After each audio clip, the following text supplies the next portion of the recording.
Welcome to the ConnectAll Prevailing Wage Requirement Training.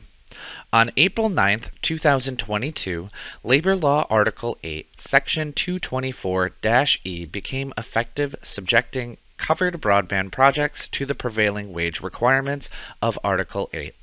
A covered broadband project means a broadband project funded by programs established pursuant to subdivisions 7 and 8 of Section 16-GG of the New York State Urban Development Corporation Act.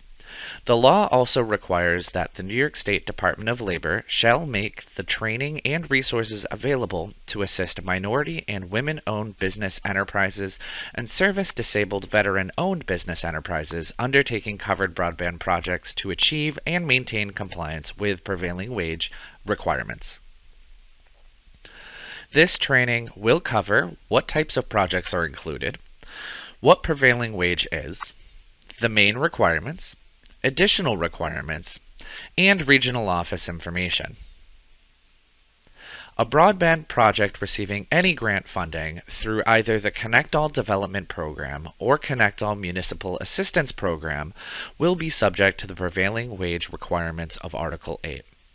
If an ongoing project receives qualifying ConnectAll funding, then any work performed on or after the date of the award will be subject to prevailing wage requirements. Prevailing wage is the rate of wages and supplements that must be paid to laborers, workmen, or mechanics on public work projects and covered private projects, and building service workers for service contracts with public entities.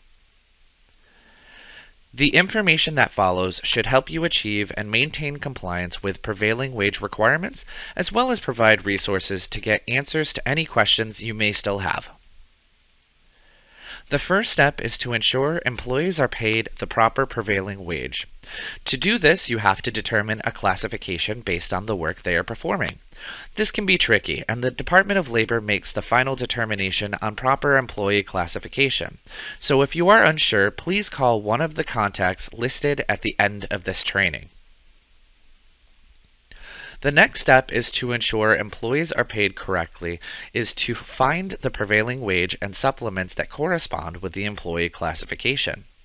You must pay both the wages and supplements. Keep in mind these wages and supplements vary from county to county. You can find a link in the description for additional details. Now that your employees are paid correctly, you need to memorialize this information on a certified payroll. Certified payrolls may be conditions of payment and must be submitted to either the letting agency or the prime contractor on the project. They must be recorded on a weekly basis and contain all of the following information: name, address, hours and days worked, work classification performed, hourly rate and supplements paid and provided, last four of Social Security number, and classification of the worker. Additionally, certified payrolls are signed and sworn to be true and accurate. They also must be maintained for 5 years. Falsifying certified payrolls could result in debarment from bidding on and performing prevailing wage work, fines, or even criminal prosecution. Prevailing wage projects have other requirements that you may not have known.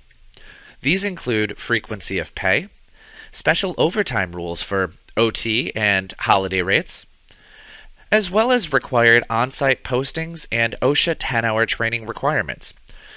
It's also important to note that to employ apprentices on these projects, both the apprentice and the employer must be registered with New York State. Additional details can be found on the FAQ's website found in the description. You can reach out to your district office with any questions at the following contacts.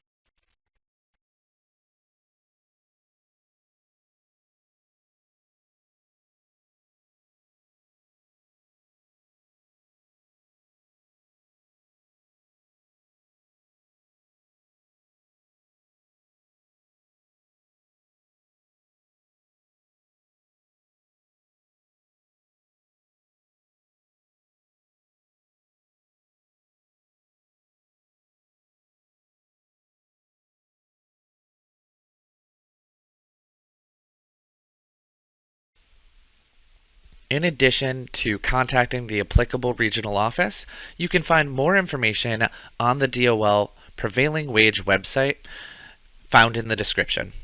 You can also reach out to the central office at area code 518-457-5589. We look forward to helping you. We are your DOL.